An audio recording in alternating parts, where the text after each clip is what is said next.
voilà, bienvenue au Lavoir Moderne Parisien.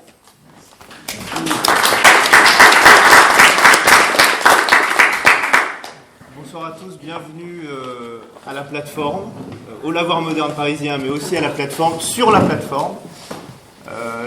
Petit historique de la plateforme, on s'est lancé ici même le 17 décembre dernier. Moment qui était un peu lié à ce qu'on allait faire, un peu comment on allait s'organiser, comment on voulait faire partager, faire dialoguer les gens. Donc on a fait un peu un lancement de méthode, on va dire. Et donc la méthode elle est simple, des contributions en ligne, tout le monde peut contribuer, des petites réunions locales entre dialogueurs citoyens, de gens qui veulent discuter d'un thème, qui peut être lié aux contributions ou pas, et également, on va dire, des engagements d'expérimentation ou des choses concrètes. Et on a pris quelques relais, quelques oreilles pour essayer de comprendre comment la plateforme peut aussi s'ancrer dans des choses très réelles, très concrètes, pour faire avancer ou en tout cas penser les choses. Aujourd'hui, la plateforme rentre dans sa phase de politisation. Nous l'avons voulu, souhaité ainsi. On a eu un engagement qui nous a permis de flotter un petit peu et de laisser retomber les idées, de laisser commencer à discuter, d'être un point de contact avec différentes tendances, différentes idées. Aujourd'hui, c'est le moment de ramasser tout ça et de dire, voilà, c'est quoi les principes qui vont guider notre action. Normalement, dans la semaine prochaine, sortira un petit texte qui va, de manière plus concise, ramasser ce que nous souhaitons faire et les principes de cette action. Au moment où on parle, l'Europe est en train de basculer dans une inconnue. Les discussions grecques, évidemment, nous amènent quand même à réfléchir à la question de la démocratie en Europe et de la manière dont on peut, nous, à notre petit niveau, faire avancer cette démocratie et faire avancer, par un engagement citoyen, des idées et des choses très précises. Alors c'est un privilège pour moi ce soir de recevoir Paul Jorion, dont je regarde les vidéos depuis 5 ans. Le temps qu'il fait. Et donc, c'est un peu un symbole de citoyenneté. C'est aussi pour ça que ce soir, le premier dialogue, on l'a voulu, on l'a pensé aussi, autour de cet engagement citoyen, désintéressé et fondamentalement tourné vers le politique tel qu'il est, et pas vers la politique telle qu'elle malheureusement s'opère au jour le jour avec le scalpel et le bistouri.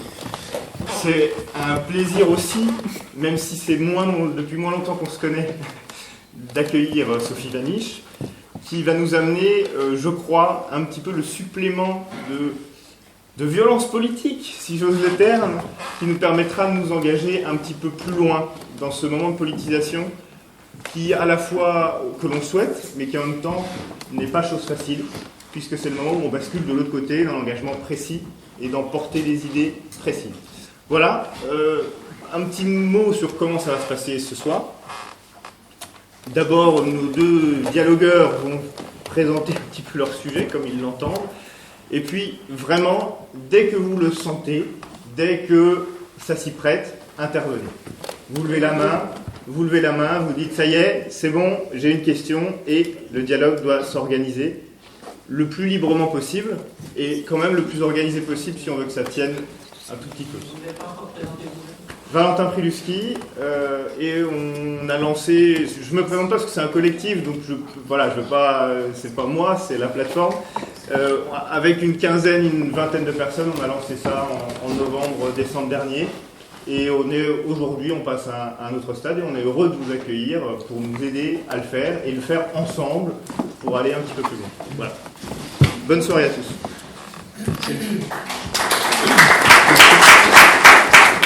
Moi, je voudrais dire que pour moi, c'est un privilège de pouvoir dialoguer avec Sophie Vanish. On s'est déjà trouvé, je crois que à 2 endroits. La première fois, on s'est trouvé côte à côte Ce soir ou jamais. En fait, 3, puisqu'il y a un événement récent, mais celui-là, je le mets entre parenthèses, qui vient d'avoir lieu donc, à l'occasion d'un débat, une présentation par Bernard Stiegler. Mais la première fois, on s'est retrouvés côte à côte à Ce soir ou jamais. Et comme ça se passe parfois, ben on s'est appuyé l'un l'autre. Moi, j'ai beaucoup bénéficié de son appui. Et puis, on s'est trouvé dans une circonstance, je dirais, encore un peu plus, peut-être un peu comique aussi, parce qu'on a été trois, et la troisième personne, c'était Nicolas Bavrez, et on devait parler de la Révolution. Alors, oui, ça vous fait sourire, hein, Nicolas Bavrez. Mais il n'était pas nécessaire que les gens qui soient là aient que du bien à dire de la Révolution. Mais enfin, bon, ça s'est trouvé comme ça. Alors, je dois dire, moi, sur le plan de la réflexion politique, moi, je me vois vraiment comme un amateur par rapport à une professionnelle qui a poussé la réflexion beaucoup plus loin. Moi, je me retrouve à faire un certain nombre de choses que certains d'entre vous connaissent, mais c'est un petit peu, je dirais, un petit peu dans des tas de domaines un peu différents. Mais je n'ai jamais passé beaucoup de temps, je dirais, à approfondir, avoir une réflexion approfondie sur la politique ou sur le politique. Bon, bien sûr, j'ai rencontré ça dans ma vie à différents moments et sous différentes formes, mais ce n'est pas, je dirais, c'est pas l'objet central de ma réflexion. Alors, on est effectivement, je dirais, dans une situation tout à fait privilégiée, je crois, pour réfléchir au mécanisme de la représentation avec ce qui se passe en ce moment en Grèce, puisqu'on a un certain nombre de systèmes qui sont là en concurrence, qui sont, comment dire, il y a cette réflexion de Hegel sur le citoyen et sur le bourgeois. Déjà depuis pas mal de temps, nous sommes en concurrence et un peu scindés au sein de nous-mêmes à nous représenter comme étant à la fois un bourgeois qui a acquis des droits, des devoirs, mais une reconnaissance à partir de son travail, et d'autre part des citoyens qui ont découvert le droit à la reconnaissance par la lutte, et comme il l'explique bien dans sa réflexion sur la philosophie du droit, il y a conflit entre les deux. Nous sommes à la fois citoyens et bourgeois, et parfois les exigences sont contradictoires. Nous demandons des choses différentes à ce titre-là. Alors nous évoluons selon les contextes que nous trouvons dans un cadre ou dans un autre. Et puis voilà, dans la poursuite de cette histoire, j'ai l'impression que nous avons créé des institutions européennes au fil des années, à partir de la fin de la Deuxième Guerre mondiale. Nous avons voulu créer un cadre qui soit un cadre de paix, voilà, et de concurrence, mais qui ne soit pas de concurrence sur le plan militaire ou sur le plan politique, mais qui soit de concurrence marchande. Et du coup, nous avons une espèce de construction inachevée, fondée sur la réflexion spontanée du bourgeois. Et par ailleurs, nous avons des exigences qui sont des exigences, je dirais, d'un autre ordre, d'un ordre plus élevé, qui sont de l'ordre du qualitatif plutôt que du purement quantitatif, que de sommes qu'on additionne. Et voilà, nous avons, je dirais, ce n'est même pas éloigné, je veux dire, comme nous le savons, c'est une division qui nous touche maintenant, nous, ce qui se passe en Grèce. Bien entendu, je dirais, nous pouvons être séparés de d'autres, de certains de nos concitoyens qui ne se sentent absolument pas concernés par ce qui se passe en Grèce en ce moment, ou qui, je dirais, renvoient à des catégories spontanées, comme disant, oui, les Grecs sont ceci ou cela, et donc normal que, etc. Je dirais une pensée sans réflexion, sans profondeur. Je crois que nous sommes tous ici concernés par ce qui se passe. Nous savons qu'il y a quelque chose de l'ordre de l'historique qui est en train de se passer. La crise des subprimes a éclaté sur des déséquilibres qui sont finalement qui étaient moins importants que ce qu'on a vu maintenant, et on a vu ce que ça a donné. Pourquoi ? Parce qu'il y avait des milliers d'impondérables, on ne savait pas ce qui allait sauter, on ne savait pas que c'était la compagnie AIG qui allait tomber, on ne savait pas que c'était les money markets qui allaient exploser, et ainsi de suite. Et nous sommes, je dirais, par enjeu de société, par vision différente de ce qu'il faudrait faire, nous sommes en train de créer pratiquement délibérément les conditions d'un effondrement, parce que dans les systèmes financiers et économiques totalement fragilisés dans lesquels nous sommes, une étincelle peut mettre le feu à la plaine, et par conséquent, quelque chose de bien pire qu'une étincelle peut provoquer un effondrement généralisé. Alors, on sait que tout ça n'est pas simple. Il y a un article, je lisais dans le train avant d'arriver ici, un article qui souligne le contentieux qui existe maintenant entre Mme Merkel et M. Schäuble, son ministre des Finances. nous sommes dans une période intéressante où un mouvement qui se dessinait déjà il y a 2 ans, qui s'est poursuivi l'année dernière, qui se continue, c'est que cette troïka, Fonds monétaire international, Commission européenne et Banque centrale européenne, sont en train, on voit apparaître des fissures à l'intérieur même de ces institutions. Vous savez que l'économiste en chef du Fonds monétaire international, M. Blanchard, avait montré en 2012 que la politique prônée par sa propre institution était en fait erronée parce qu'il y avait une erreur fondamentale qui avait été faite, un calcul qui n'avait pas bien été fait, qui aurait dû conduire à une politique de relance, mais qui avait débouché plutôt sur une politique d'austérité. Tiraillements qui ont eu lieu ces années récentes entre la Commission et la Banque centrale européenne, à l'intérieur même de la Banque centrale européenne, et maintenant on nous parle de querelles qui sont en train d'apparaître en surface entre le ministre des Finances allemand et la première ministre allemande. Je crois que ces tiraillements, ces fissures, ces failles qui commencent à apparaître au sein de la Troïka sont le signe, je dirais, de l'importance des enjeux que nous avons maintenant. Alors le gouvernement Syriza, à mon sens, a très bien mené sa barque jusqu'ici. On va voir jusqu'où il peut continuer dans cette direction-là. Mais je crois qu'il y a les problèmes de fond sont posés devant nous par la situation qui s'est développée maintenant. Alors je vais demander à Sophie ce qu'elle en pense de mon analyse et lui proposer de prolonger la réflexion. Alors, moi, je suis dans une position à la fois de spécialiste d'histoire du XVIIIe siècle, de la Révolution française, et de personnes qui travaillent avec des anthropologues du contemporain. Et l'endroit où je travaille, c'est un endroit où on essaye d'analyser ce qu'on appelle la tension entre la globale politique, donc ce qui a été décrit avec le Fonds monétaire international, les banques centrales, ce qui est en train de se passer avec la question de la dette, enfin, toutes ces choses-là, mais aussi les ONG qui prennent le pouvoir d'une manière flottante, ce que les anthropologues appellent des souverainetés mouvantes, enfin toutes sortes de choses qui se jouent à l'échelle de la globale politique, mais qui est en tension avec des demandes renouvelées des causes démocratiques. Alors, demande renouvelée des causes démocratiques, c'est-à-dire que Syriza ou Podemos, ou ce qui se passe ce soir, ou ce qui s'est passé avec les indignés ou avec les Occupy, quels que soient d'ailleurs les succès ou les moindres succès, sont des demandes des causes démocratiques et sont des formes de manifestation, de volonté de résister à l'oppression de la globale politique. Et donc, ce qui me paraît intéressant, c'est de pouvoir, grâce à un pas de côté historique, en l'occurrence en essayant de regarder de plus près ce qui s'est passé dans la Révolution française et comment les pouvoirs et les puissances se sont distribués d'une manière assez complexe dans ce moment spécifique, de pouvoir comprendre un peu ce qui se passe et éventuellement éclairer ce qui se passe. C'est-à-dire que l'ambition d'un travail d'historien, c'est pas d'accumuler une érudition, c'est de fournir des lumières pour le présent et de renouveler, dans une certaine mesure, une ambition qui a été oubliée depuis la remise en question structuraliste. Donc je ne suis pas structuraliste, je ne suis pas du tout foucaldienne, je pense que je suis même en train de me diriger vers un antifoucalisme assez raisonné. Et je pense que la question des structures est une question importante, mais elle laisse de côté toute la question des subjectivations et la question des acteurs comme porteurs effectifs de changement. Même si les hommes font l'histoire sans savoir l'histoire qu'ils font, quand ils considèrent qu'elle se passe sans eux, eh bien, ça veut dire qu'il y a d'autres hommes qui la font et qui laissent ces hommes-là la faire.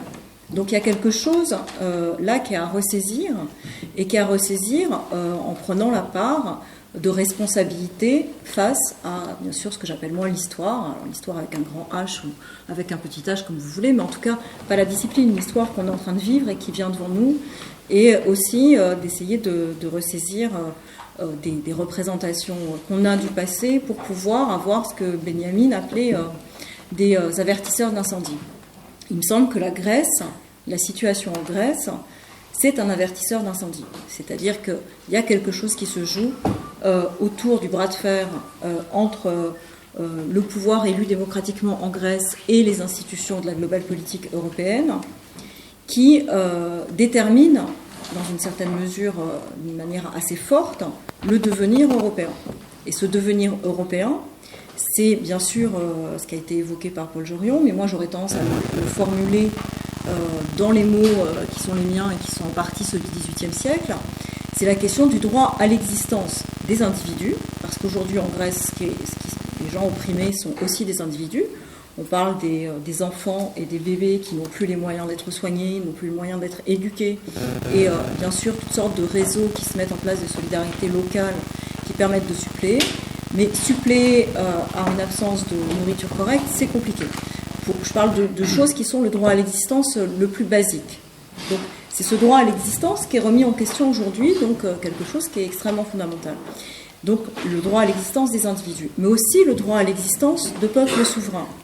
Parce que ce qui s'est passé en Grèce, c'est quand même toute une histoire de longue haleine d'un peuple à qui on a dénié sa souveraineté pendant plusieurs décennies, et pas simplement au moment de la Troïka, et qu'il y a quelque chose qui se répète dans l'histoire grecque d'une confiscation de la souveraineté.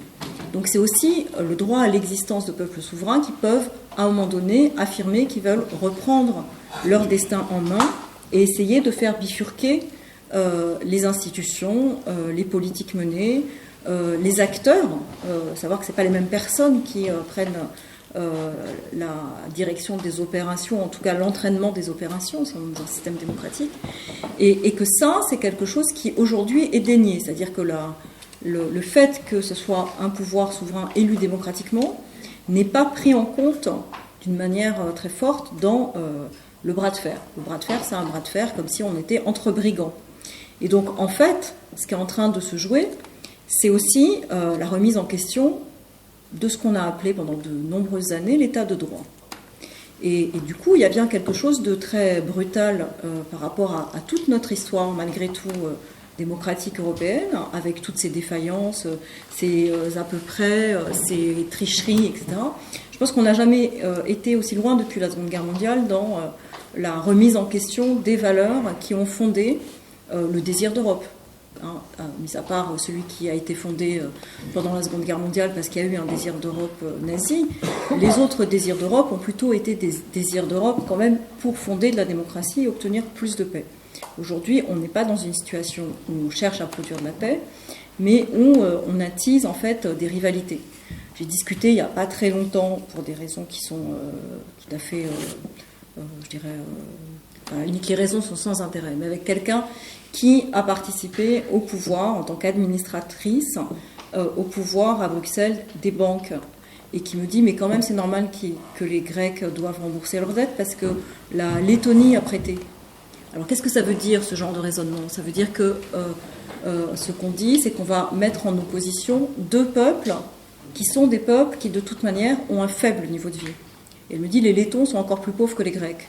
Alors je dis, on crée la zizanie entre peuples pauvres, comme on sait créer la zizanie dans un pays, entre groupes sociaux qui sont de toute manière les groupes sociaux défavorisés.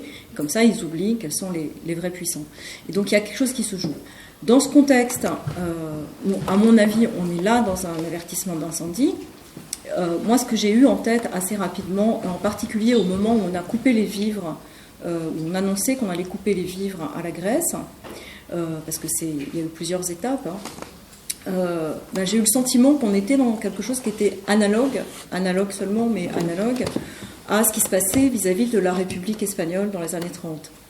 Si on n'aidait pas la République espagnole, on savait qu'on laissait le pouvoir quand même au fascisme, au franquisme, et que dans la guerre telle qu'elle se menait, eh bien, effectivement, il y avait une zone d'entraînement pour le pire. Il me semble que là, il y a une zone d'entraînement pour le pire. Une zone d'entraînement sur comment on fait survivre des peuples et comment, effectivement, selon les termes de Marc Abeles, on met en place une politique de la survie à la place de l'éthos démocratique. Et que cette politique de la survie, elle est déjà diffuse un peu partout, mais que là, elle est vraiment extrême en Grèce. Et que c'est le contraire de la politique, au sens où on peut l'entendre depuis Aristote. Et donc si on souhaite que quelque chose s'inverse ou rebifurque, il y a besoin effectivement que quelque chose se manifeste. Et vous savez que demain, il y a une manifestation à Paris, mais pas simplement à Paris, dans d'autres pays européens, pour la Grèce, pour soutenir Syriza et dans ce bras de fer que se manifestent aussi les citoyens, et que c'est ouvert sur une semaine pour que s'organisent toutes sortes de débats, de tréteaux, de manières de manifester justement sur un mode politique de résistance à l'oppression, si ces mots ne vous troublent pas, le fait qu'on n'est pas d'accord avec ce qui se passe parce que ça engage notre avenir. C'est-à-dire que c'est pas parce qu'on adore les Grecs ou qu'on les trouve formidables qu'on n'est pas d'accord avec ce qui se passe en Grèce. C'est parce qu'on ne veut pas laisser ce précédent s'installer et que quelque chose se diffuse de cette possibilité de bafouer tous les droits à l'existence, la souveraineté quelle qu'elle soit, et la possibilité finalement de renoncer à ce qui est la teneur du politique depuis au moins le XVIIIe siècle pour l'Europe et auparavant tel que ça avait été théorisé dans des temps plus anciens par l'Antiquité. Donc il y a bien quelque chose qui se joue de dans quel monde on veut vivre et que ça se joue effectivement, je crois, en ce moment en Grèce et donc autour de ceux qui soutiennent ou pas la politique de Syriza. Il y a une question qui se pose de ce que nous pouvons faire. Nous pouvons effectivement manifester. Il y a un certain nombre de déclarations qui ont été faites, qui ont été signées par un certain nombre de personnes.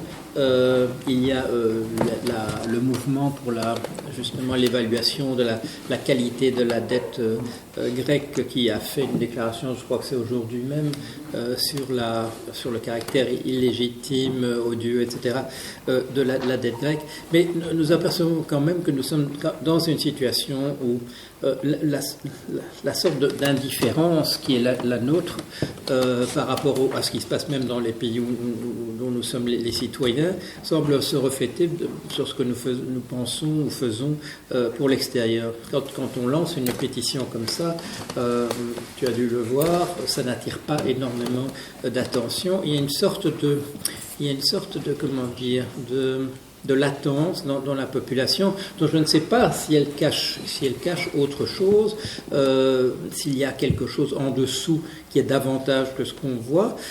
On voit dans certains pays, dans le cas de la Grèce, on voit dans le cas de l'Espagne, on voit dans le cas du Portugal, on voit émerger des mouvements, je dirais, de revendication qui semblent dans la ligne de la tradition de la gauche.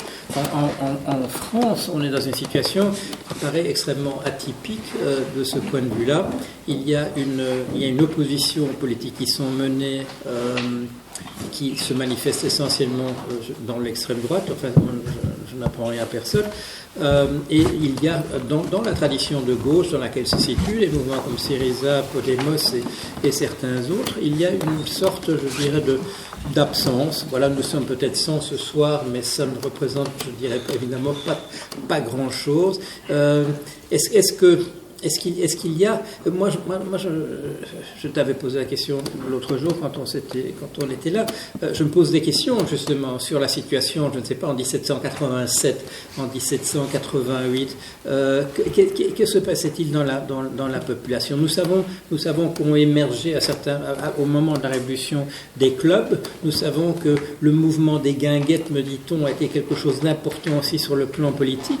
Est-ce qu'on était, et c'est une question que je me pose depuis plusieurs années, et je l'ai d'ailleurs posé plusieurs fois en public, est-ce que nous sommes en fait dans quelque chose qui pourrait évoquer la période pré-révolutionnaire ? Est-ce qu'il y a, tu m'as parlé des cahiers de doléances, évidemment nous n'avons rien d'équivalent en ce moment.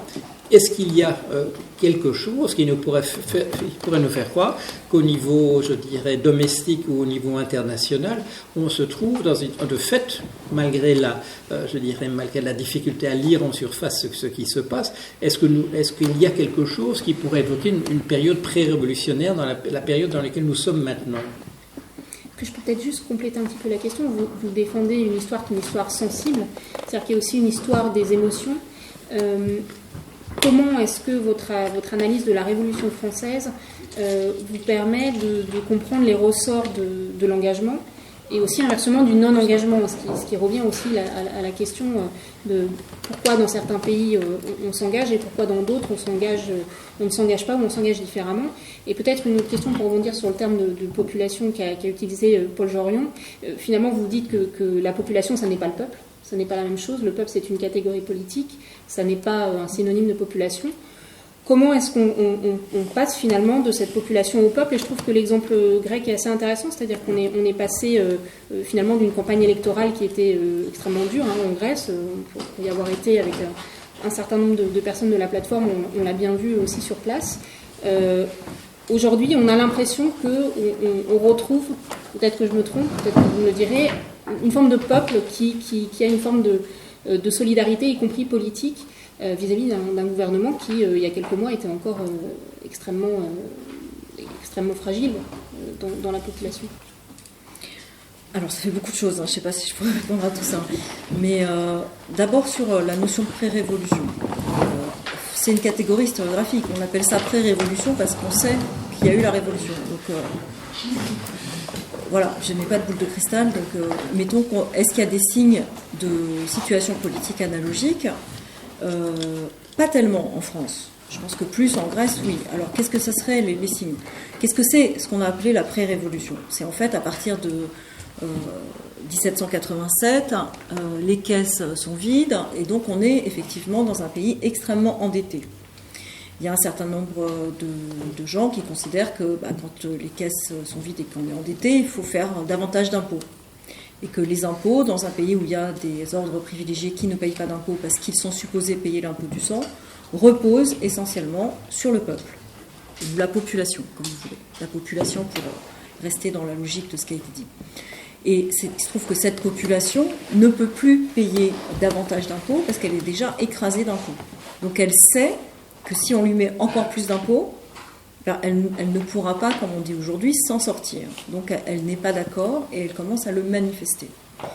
Et par ailleurs, il y a un groupe social, qui est la bourgeoisie, qui, elle, n'est pas incapable de payer les impôts, mais considère que si elle paye des impôts, alors elle doit accéder au pouvoir.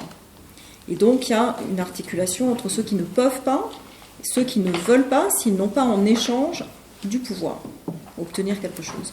Et donc, il y a une articulation qui va se faire entre cette bourgeoisie qui veut obtenir du pouvoir et cette population pauvre qui ne peut pas payer plus d'impôts, de choses qui vont se croiser dans une situation où les nobles ne veulent rien lâcher. C'est-à-dire que c'est très...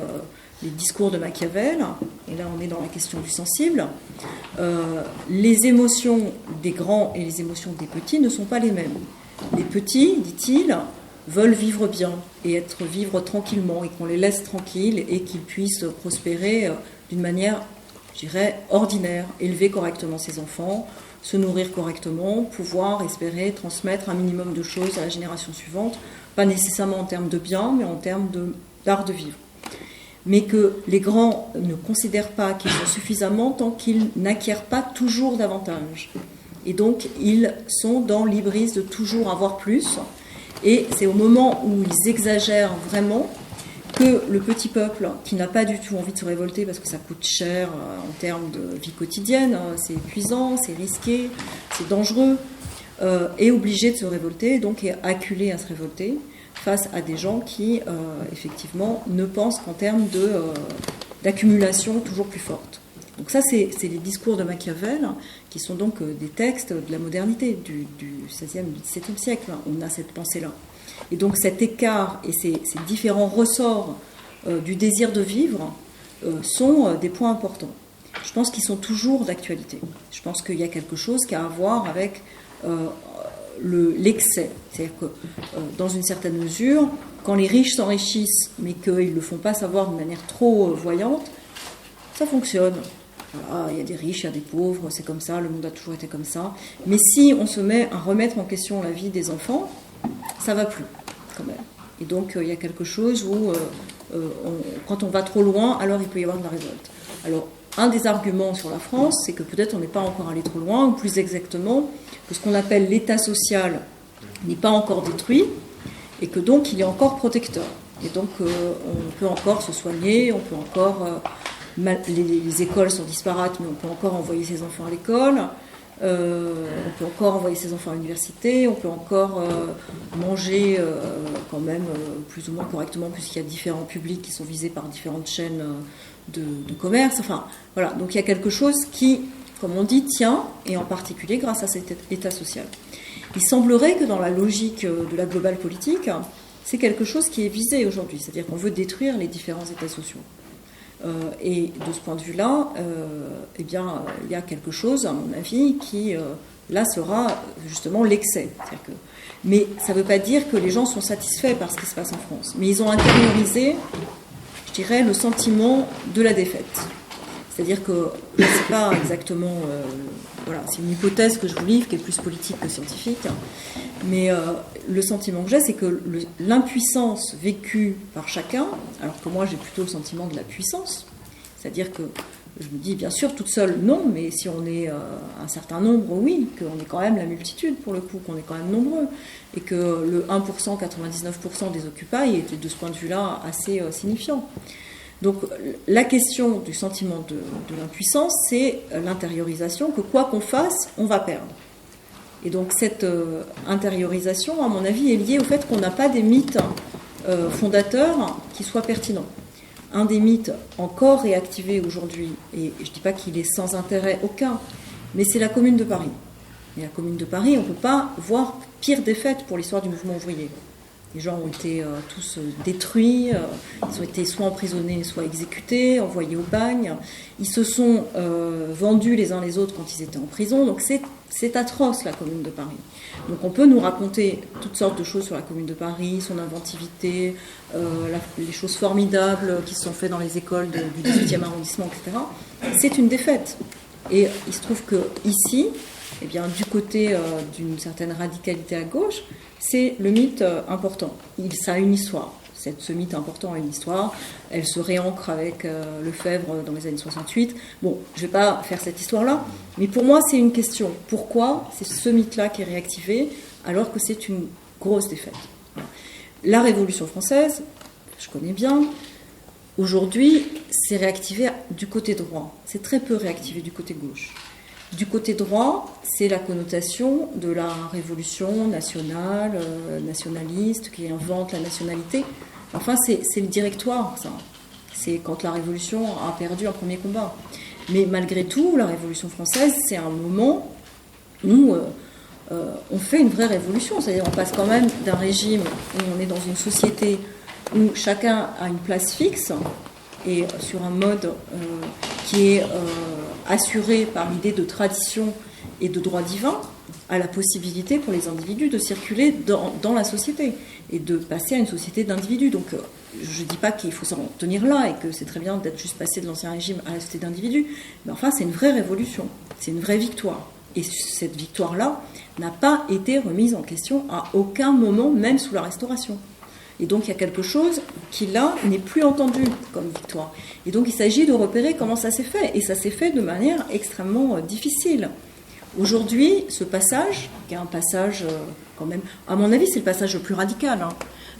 Tout ce qui s'est passé après, c'est beaucoup moins radical. Tout ce que fait le Comité de salut public, c'est beaucoup moins radical que ce que fait l'Assemblée nationale constituante entre mai et juin 89 et le 14 juillet. Je veux dire, quand on prend la Bastille, c'est pour défendre ce qu'il y a de plus radical dans la Révolution. Donc comment ça s'est passé? Ça s'est passé d'une manière un peu compliquée. C'est-à-dire que qu'est-ce que c'est faire de la politique à ce moment-là? C'est faire des alliances avec des gens qui ne sont pas d'accord les uns avec les autres. Si on prend la composition de l'Assemblée nationale constituante de ceux qui souhaitent obtenir qu'on ne fonctionne plus par ordre, mais qu'on fonctionne par tête, comme on dit, donc par individu, et qu'on puisse voter par individu et non pas par ordre, on va avoir des figures qui sont multiples, certaines qui sont finalement convaincues qu'il faut passer à cette transformation, donc qui vont appuyer ça de toute leur force. Je pense à quelqu'un comme Mounier, qui a connu l'expérience à Visille, à la fois de la journée des Tuiles à Grenoble, puis des États généraux provinciaux à Visille, et qui incarne, dans son expérience qu'il a vécue, incarne l'idée que c'est possible de réunir les trois ordres et d'avoir effectivement ce vote par tête. Donc il va jouer un rôle déterminant, mais vraiment extrêmement déterminant, pour appuyer cette politique que je pense être la plus radicale de toute la Révolution.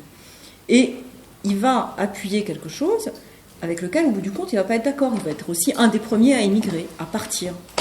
Et ça, c'est quelque chose d'important, à mon avis, à avoir en tête. Parce que impuissance, intériorisation de la défaite, il y a aussi, jusqu'à aujourd'hui, un désir de pureté qui est vraiment quelque chose d'handicapant pour faire de la politique. On ne peut pas être d'accord avec l'ensemble de ses alliés. Et les enjeux politiques, bien souvent, sont des points de bascule. Et ces points de bascule trouvent des alliances et même des imaginaires qui, parfois, sont dans le malentendu. Je dirais qu'il n'y a pas de grande victoire politique radicale sans une part de malentendu. Et que l'intelligence politique de ceux qui ont fait alliance avec Mounier, je pense à Le Chapelier, et puis plus à gauche Robespierre, ou d'autres, Mirabeau, c'est qu'ils n'ont pas été dire à Mounier, non, finalement, on n'est pas d'accord avec toi, parce que quand même, ce que tu veux, c'est jamais qu'une monarchie un peu transformée, et nous, on veut vraiment autre chose, on veut un autre régime, et alors finalement, ce que tu veux, c'est juste que ça soit plus facile pour les bourgeois de monter dans la noblesse. Nous, c'est pas ça qu'on veut, donc on ne fait pas alliance avec toi. Non, ils prennent les choses par étapes, et la première étape, c'est d'obtenir le vote par tête. Ils font alliance avec tous ceux qui sont d'accord avec le vote par tête. Et puis, une fois qu'ils ont obtenu ça, ils poussent un peu plus loin, et ils essayent de faire avancer leurs intérêts et leurs imaginaires et leurs principes avec les alliés possibles et avec des ruses. Et donc il y a quelque chose de l'intelligence politique aujourd'hui qui est un peu perdu du côté gauche. Donc sentiment d'impuissance, intériorisation de la défaite, pureté. C'est avec ça qu'il faut aujourd'hui scolter pour que ça se transforme. Parce que pour le coup, je trouve que ça reste quelque chose d'extrêmement pesant dans la possibilité même d'oser imaginer une stratégie politique.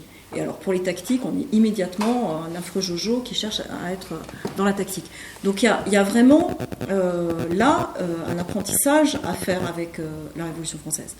Dans la période de mai à juin 1789, donc entre le moment où on a des États généraux, une société d'ordre, et le moment où on proclame une Assemblée nationale constituante et une société d'individus, au bout du compte, avant même que la constituante ait réalisé vraiment sa constitution, eh bien, il y a toute une série de moments qui sont des moments d'attente.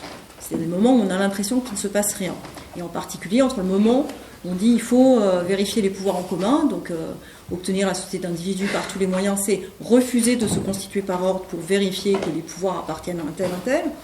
Et le moment où finalement on appelle les autres ordres à venir dans la salle des menus plaisirs pour que cette salle qui contient le tout de la communauté incarne le tout, quelles que soient les personnes qui soient là, eh bien, il y a des longs moments d'attente. Et ça, c'est une question aussi de capacité à sentir les situations et à se dire, là, ça vaut le coup de ne pas céder, d'obliger à ce que cette attente devienne l'acteur du moment. Et donc là, les moments où il ne se passe rien, c'est des moments très importants. C'est-à-dire qu'un bras de fer, et aujourd'hui, c'est même quelque chose qui a été analysé par les anthropologues, dans les institutions internationales, le principe, c'est la lenteur et le fait que les choses sont tellement feutrées qu'on a l'impression qu'il ne se passe rien. Et c'est dans ce contexte où on a l'impression qu'il ne se passe rien que toutes les choses se passent. Et donc là aussi, il y a un apprentissage à faire sur qu'est-ce que c'est les temporalités et qu'est-ce que c'est le bon moment pour agir. Et on n'est jamais sûr. Et donc la part aussi qu'il faut reconquérir, c'est accepter l'incertitude. Donc sortir de l'idée de ritualité et être dans l'incertitude politique. Et je pense que c'est ça que nous offre le moment mai-juin 1789.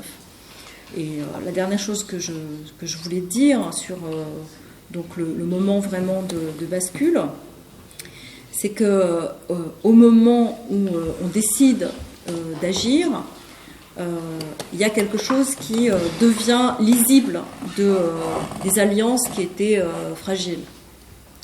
Et donc, il faut avoir anticipé, c'est-à-dire on fait alliance, mais on sait qu'on n'est pas d'accord sur ça, et il va falloir tenir sur ce qu'on souhaite obtenir. Voilà. Et il me semble que de ce point de vue-là, c'est extrêmement intéressant de le revisiter, parce que je trouve qu'aujourd'hui, on est très illettré, en fait, dans notre pratique politique, parce qu'on a fait très peu de politique depuis les années 80. On a fait du choix de candidats à des élections quand on a participé à des partis politiques, et on a fait du témoignage des accords quand on était en dehors des instances de pouvoir.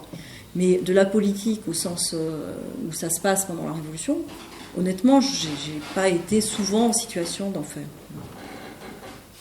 Je vais peut-être juste commencer à donner la parole à la salle. J'avais une première prise de parole, Jean, peut-être ? Oui, bonjour. vous avez évoqué un point important, c'est que avec le maintien de l'État social et finalement, comme on le dit dans les termes d'aujourd'hui, avec le fait qu'il y ait de la rigueur et pas de l'austérité, enfin selon les termes en France, il y a le sentiment d'avoir encore quelque chose à perdre. Et c'est vrai qu'on a été en Grèce avec la plateforme, et pour qu'une ménagère de 50 ans qui a voté toute sa vie néo-démocratia se mette à voter Syriza, on sentait bien qu'il fallait qu'elle n'ait plus rien à perdre. Et le problème, c'est là, c'est est-ce que on ne peut pas souhaiter n'avoir plus rien à perdre, parce qu'il y a une vieille histoire selon laquelle on attend, il y a des courants de gauche qui en viennent à souhaiter qu'on n'ait plus rien à perdre. Comment ressusciter l'engagement? Comment rendre les gens libres d'exercer leur souveraineté sans qu'ils n'aient plus rien à perdre, et avec le sentiment que cette liberté n'est pas de l'irresponsabilité, parce que en France, le sujet se pose bien plus que dans des pays qui peuvent être considérés de toute façon comme périphériques de l'Union européenne. En France, il y a une espèce de responsabilité qui pèse, parce qu'on est un des deux pays du couple fondateur aussi. Et comment rendre les gens libres à cet égard, et comment... Je ne sais pas s'il faut les rendre libres. Ils ont surtout été trahis. La campagne de 2012, elle était quand même en finir avec les financiers. Je sais pas. Ils ont voté pour ça, là, quand même, ceux qui ont voté pour ce gouvernement. Donc la question, c'est... Il y a une chanson révolutionnaire en 1790-91 qui est prise sur le même modèle que le Ça ira, mais c'est « Est-ce que toujours on nous trahira ?» Donc la question, c'est d'anticiper la trahison, c'est-à-dire de savoir, là pour le coup aussi, c'est un des grands motifs des discours révolutionnaires. On vous parle beaucoup de confiance, c'est bien joli la confiance, mais ce qui fabrique le citoyen politique, c'est la défiance. C'est-à-dire le fait qu'il puisse anticiper que ce qu'on lui a promis ne viendra pas, et qu'il puisse obliger. Donc c'est le rapport de tension. Tout à l'heure, Valentin a parlé de la part de violence. Je suis toujours un peu surprise quand on me présente comme ça, parce que je me dis quand même, j'ai pas le couteau entre les dents, et la Révolution française n'est pas que violente, et même j'ai tendance à penser que tout le travail que j'ai fait était pour montrer que c'était une image pour horrifier qui avait été construite après Thermidor, et que la Révolution française me paraît être au contraire un lieu de grande retenue de la violence. Voilà. Malgré tous les lieux où elle s'exprime bien sûr de manière forte, sous forme de guerre civile. Donc la question c'est ça, c'est comment on réussit, je ne sais pas comment formuler ça, mais à accepter que la position de citoyen, c'est une position de défiance, de surveillance et d'anticipation de ce sur quoi il va falloir appuyer pour obliger les représentants, parce qu'il faut toujours de la représentation, on ne peut pas être les millions de Français autour d'une table à discuter. Donc il y a toujours de la représentation, mais comment on contrôle cette représentation? Donc la question actuelle, c'est la question du contrôle démocratique. C'est-à-dire que dans quelle mesure, quand il y a trahison, on a la possibilité de reprendre la main. Là, les électeurs, ils ont voté pour un programme, et ils ont autre chose, et ils ne peuvent pas reprendre la main. Donc c'est quelles institutions permettraient de reprendre la main? Je ne suis pas sûre que du point de vue des individus, il y ait vraiment une cécité sur ce qu'il faut faire. Automatiquement, le mot parti revient. Que font les partis, etc. Or, ce qui me... Bien entendu, je ne connais pas suffisamment la Révolution française, mais moi j'ai le sentiment, je dirais comme quelqu'un qui ne connaît pas très bien ce qui s'est passé dans le détail, j'ai l'impression qu'apparaît tout à coup dans le feu de l'action, je dirais, mais tu vas me démentir, parce que tu m'en diras davantage, qu'apparaît une structure qui n'était pas là pour exprimer le sentiment des citoyens. Est-ce que les clubs est-ce que c'est une structure qui existait avant 1789? Et sinon, est-ce que c'est véritablement une structure nouvelle qui apparaît dans le feu de l'action et qui devient absolument dominante? Est-ce que l'envers de ma question, c'est est-ce que la structure du parti ou des partis dans notre pays n'est pas précisément une structure qui empêche la défiance d'apparaître au niveau des citoyens? Je ne sais pas si c'est les partis, mais c'est le fait qu'il n'y ait pas ce qu'on appelle pour la période de la Révolution française et en amont les assemblées primaires. Il se trouve que l'ancien régime, quasiment sur le plan de la délibération possible, c'est-à-dire de l'endroit où on va discuter avec les autres, était plus démocratique que notre actualité, actuelle de la Ve République. Pourquoi ? Parce qu'il y avait des assemblées de quartier qui décidaient de ce qui devait être géré dans le quartier sur ce qu'on appellerait aujourd'hui l'aide sociale, en l'occurrence c'est la charité publique, sur la manière dont on organisait les fêtes, les assemblées de citoyens là, qui sont postiches des municipalités actuelles, c'était pas postiche, c'était pour de vrai, et c'était très turbulent dans les villes, et c'était très déterminant pour la vie des villages dans les villages, parce que ça décidait du travail en commun dans les espaces qui étaient assolés, ce qu'on appelle les sols, etc. Donc il y avait une tradition de débat et de délibération qui existait avant la Révolution, sur un mode, je dirais, d'espace de voisinage, de quartier, mais sur des enjeux qui intéressaient la vie comme telle, quotidienne, régulière, et où c'est déjà... on va me dire c'est de l'infrapolitique. Pas sûr que ce soit de l'infrapolitique. Voilà, ça se discute. Ensuite, là, du point de vue des structures de clubs, etc., il n'y avait pas à proprement parler des clubs, mais il y avait des sociétés de pensée, il y avait des académies, il y avait des concours, il y avait tout un espace. Enfin, évidemment que les Lumières françaises, c'est très intéressant, mais par exemple Rousseau, il écrit pour répondre à des concours. Il n'aurait pas écrit toutes sortes de textes s'il n'y avait pas eu ces concours. Et donc il y avait une émulation dans le désir d'inventer les bonnes institutions. C'est-à-dire que ça faisait partie de ce qu'on estimait être ce qu'on avait à faire, et c'était payé par le pouvoir. C'est-à-dire les académies, elles n'étaient pas payées par le petit peuple, elles étaient payées dans une redistribution malgré tout pour que ça existe. Donc il y avait quelque chose d'assez particulier. Et puis il y avait les salons où on recevait, où c'est très, très hiérarchique. Hein. Il y a l'historien Antoine Lity, il a beaucoup travaillé sur les salons, et il raconte qu'on recevait Rousseau, mais Rousseau mangeait à la cuisine, et ceux qui recevaient avec les bonnes choses à manger dans le salon, et qu'on aimait bien écouter Rousseau parce que c'était quelqu'un de très intéressant, mais qu'ensuite, quand même, les serviettes avec les serviettes, les torchons avec les torchons. Donc il y avait toutes sortes de choses paradoxales avant la Révolution. Et en fait, la naissance des clubs, à proprement parler, le premier club, c'est le club qui agit dans cette période vraiment fondatrice, de mai, ouverture des États généraux, à juillet, reconnaissance de l'Assemblée nationale constituante. Qu'est-ce que c'est ce club ? C'est quelques personnes qui ont anticipé que les nobles ne lâcheraient rien, qui comprennent que les nobles ne lâcheraient rien, que les nobles qui lâcheraient étaient déjà en situation d'être avec le tiers-État, comme Mirabeau, et que les transfuges avaient déjà fait leur transfuge, si vous voulez, leur déplacement. Et donc, il y a toujours des transfuges dans les révolutions. Hein. C'est les aristocrates qui se déplacent et qui, à un moment donné, prennent la cause de ceux qui doivent effectivement advenir. Et donc, ça, c'est un point très important. Et donc, ils avaient anticipé que les nobles ne lâcheraient rien. S'ils ne l'avaient pas anticipé, ils le découvrent en situation. Une morgue aristocratique qui les regarde comme de très haut, c'est très violent, et des gens qui pensaient que ça se passerait bien se mettent à être beaucoup plus circonspects et à trouver le courage de commencer à bruisser du caractère insupportable de ces écarts. Et un certain nombre d'entre eux se réunissent en secret le soir pour préparer ce qui va se passer le lendemain dans l'Assemblée. Et c'est ça le premier club. Le club breton, c'est ça. Et c'est ce club breton qui fabrique toutes sortes de tactiques. Toutes sortes de tactiques, en utilisant, par exemple, l'énoncé « on va décider ça », et le « on » est quelque chose qui circule, et bon, c'est tout à fait banal, hein, mais ça marche quand même assez souvent. C'est-à-dire, on ne sait pas si « on » c'est 5 personnes, 10 personnes, 100 personnes, voilà. Donc on ne sait pas. Donc il y a quelque chose qui se trame, et qui se trame en secret. Alors, je vais pas évoquer la franc-maçonnerie, mais tout le monde était franc-maçon au XVIIIe siècle, hein, quasiment toute l'intelligentsia, comme on a dit au XIXe, était plus ou moins franc-maçonne, mais la franc-maçonnerie ne donnait pas de coloration politique. Il y avait toutes sortes de gens dans la franc-maçonnerie. Mais en tout cas, il y avait l'expérience de le secret de la liberté en secret. Et donc, il y a quelque chose qui se trame en secret pour pouvoir obtenir cette bascule radicale. C'est un point important aussi. C'est un point important aussi de savoir quel espace on maintient secret, lesquels on maintient public, comment on articule les deux. Il y avait une conscience très très forte, parce que les cahiers de doléances qu'on a évoqués tout à l'heure, ils ont été débattus dans les assemblées primaires, celles dont je vous ai parlé, c'est-à-dire de quartiers, de villages, etc.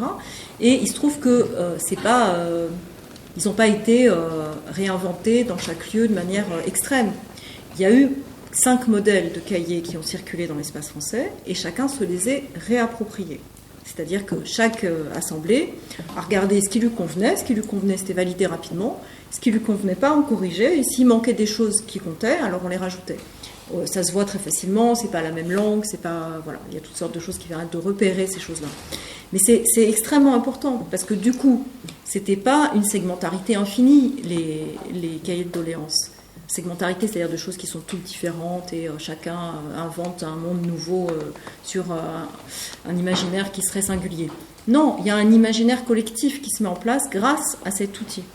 Et il circule suffisamment pour que les gens se reconnaissent à l'Assemblée, donc à l'Assemblée nationale, avant qu'elle soit Assemblée nationale, ils se reconnaissent et donc ils peuvent aussi savoir à qui ils font confiance, à qui ils ne font pas confiance et comment quelque chose se met en place sur un mode assez capillaire en fait. Voilà. Et puis il y a le courage des orateurs. On est dans une situation réellement dangereuse. Il ne faut pas croire que la révolution juridique, aujourd'hui dans les livres d'histoire, on a l'impression que quelques personnes se sont réunies en cabinet, ont décidé qu'on changeait les lois et c'était bien, on a la première phase de la révolution, puis ça commence vraiment avec la prise de Bastille. Mais pas du tout. Je veux dire, au moment où ils sont évacués de la salle des menus plaisirs parce qu'elle a été fermée et qui doivent aller au jeu de paume et qui prêtent serment, ils savent qu'ils peuvent avoir les gardes royales qui arrivent avec des baïonnettes et qui tirent. Ils le savent parfaitement, ils ont la trouille. Il y en a un qui a tellement la trouille, des députés, qu'il ne supporte plus l'angoisse que ça lui procure et il se suicide. Donc c'est pas du tout anodin. À un moment donné, ils récupèrent la salle des menus plaisirs, ils doivent sortir, à nouveau on leur dit sortez, ils disent non, nous on reste. Et à ce moment-là, les gardes en question sont envoyés par le roi. Et c'est des nobles libéraux, donc des alliés, qui sont des sortes de transfuges, mais qui ne sont pas des députés, qui font obstacle et qui disent non, rentrez, on ne va pas faire des choses pareilles, c'est des représentants de la nation et on ne va pas réprimer les représentants de la nation, c'est une erreur de la part du roi. Et comme il y a une hésitation, parce qu'il y a quand même une opinion publique qui est déjà unifiée, ça marche. Mais il y a plein de moments comme ça qui sont des vrais moments risqués. Voilà. Donc ça ne se fait pas effectivement sans risque. Après, sur obligé, ça suppose qu'il y ait quand même effectivement des imaginaires sociaux qui soient partagés et radicalisés. Par exemple, on est au moment où on a la Déclaration des droits de l'homme qui a été préparée et votée à l'Assemblée, on est le 26 août et au mois d'octobre, elle n'est toujours pas ratifiée par le roi. C'est déterminant, la Déclaration des droits de l'homme du citoyen. Ça, c'est la fondation des principes, etc. Donc on sait très bien que si ce n'est pas ratifié, c'est réversible. Donc il y a un enjeu très fort à ce que ce soit ratifié. Et bien, pour obtenir cette ratification, il y a tout le mouvement d'octobre qu'on ne ramène qu'à la question du pain. On va pour obtenir que le roi, la reine soient ramenés à Paris. On dit le boulanger, la boulangère, le petit mitron. Mais en fait, les journées d'octobre, c'est des journées pour obtenir que le roi ratifie la Déclaration des droits. Et donc c'est les deux en même temps. C'est les deux en même temps, et pour obtenir que la garde nationale soit vraiment aux côtés du peuple, on menace Lafayette de la corde, tout du long. Il dit, si tu ne prends pas les devants et que tu ne fais pas le travail qu'on te demande, tu sais ce qui t'attend. Voilà. Donc il y a quelque chose, effectivement, qui a un rapport de force qui est très intense pour obtenir des choses qui sont apparemment liminaires. Voilà. Et ça me paraît aussi important, c'est qu'il n'y a pas de possibilité de croire que ça va se passer comme sur des roulettes. Voilà. Ça ne se passe jamais comme sur des roulettes quand on cherche à déplacer les règles du jeu. La question, c'est, je sais que vous êtes d'éminents spécialistes qui est basé sur les faits et tout ça. J'aimerais quand même avoir votre avis sur la possibilité, au lieu de simplement parler des faits qui peuvent mener à une révolte, sur la possibilité de réellement encourager une révolte. Est-ce que vous, à titre personnel, vous encourageriez un mouvement citoyen qui prendrait la révolte ou alors qui aurait l'ambition de mener à une révolte, à un renversement à nouveau des choses politiques et sociales, et surtout socialement politiques d'ailleurs? Mais moi, je suis pour les révolutions de velours. Là, pardon. Je suis pour les révolutions de velours. Je ne suis pas pour... je veux dire, ce que j'essaye de dire par là, c'est que l'incertitude est toujours maximum et les possibilités de répression aussi. Et donc ce qui est extraordinaire entre mai et juillet 89, c'est que c'est justement dans une certaine mesure une révolution de velours. Pour des raisons qui sont parfois anecdotiques, comme ces nobles libéraux qui ont empêché la répression le 23 juin, et pour des raisons qui sont aussi de ce moment du XVIIIe siècle où l'intériorisation de la nécessité dans les classes favorisées de faire baisser la violence, donc d'être dans une retenue de la violence, est extrême. Et donc, effectivement, où ça choque de tirer sur les égouts. Voilà. Et en l'occurrence, les nobles libéraux considèrent que ceux qui sont à la salle des menus plaisirs, il y a justement Mirabeau, c'est lui qui va faire le fameux apologue. Là. Bon, donc il y a quelque chose qui est intériorisé comme non, c'est pas comme ça qu'on peut faire de la politique. Alors aujourd'hui, qu'est-ce que ça voudrait dire aux gens de se révolter? Qu'est-ce que se révolter aujourd'hui? Est-ce que c'est dans le rapport à une violence symbolique, à une violence Moi, j'envisageais plutôt physique? le rapport à une violence physique. Ouais. Alors, moi, je pense que la plus grande violence qui puisse être faite au système, c'est d'arrêter de mettre nos salaires dans les banques. C'est une grande violence, mais c'est pas une violence physique. Ça suppose qu'on ait d'autres outils pour les mettre ailleurs, qu'on oblige à ce que les salaires soient virés ailleurs, qu'on trouve des moyens pour effectivement que cette violence-là, elle puisse s'exercer. Mais c'est une grande violence. Mais c'est pas une violence. Voilà. Donc encourager les gens à refuser de mettre leur salaire dans les banques qui fabriquent cette oppression, ça pourrait être effectivement une incitation qui m'intéresserait. Oui. Voilà. Donc c'est trouver les lieux où ça peut se jouer. Et donc c'est à nouveau avoir une stratégie. Et je pense qu'une stratégie révolutionnaire ne peut pas être une stratégie qui fasse fi de la valeur de la vie. C'est-à-dire là, on est dans la question des émotions. C'est-à-dire que si on commence en n'ayant rien à faire que des gens puissent mourir pour le combat, alors on n'est pas vraiment dans une révolution. Parce que les gens, ils font la révolution, c'est pour bien vivre, c'est pas pour mourir au combat. Et donc il y a quelque chose où c'est dit d'une manière régulière, récurrente dans la révolution, on est prêt à mourir, mais on ne veut pas mourir. C'est pas la même chose. On est prêt à mourir pour la révolution, mais on ne le veut pas. Et donc il s'agit de trouver les modes d'action pour qu'on puisse construire le rapport de force en puissance, mais ne pas avoir à exposer les corps.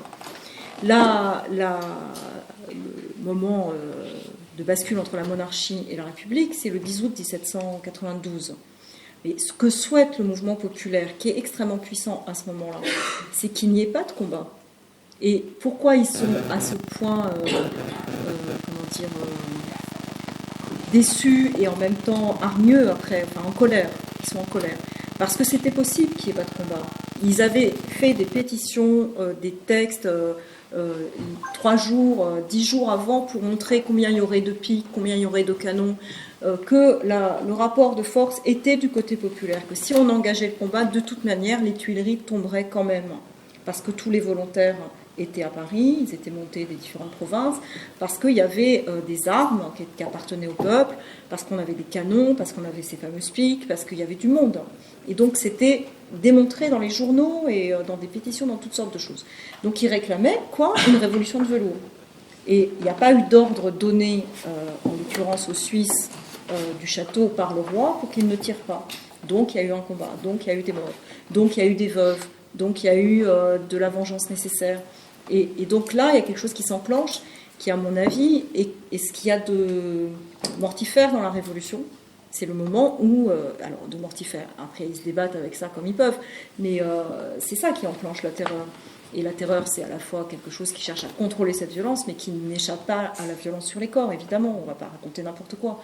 Donc, je pense que moins on a à s'écharper, mieux ça vaut. Voilà.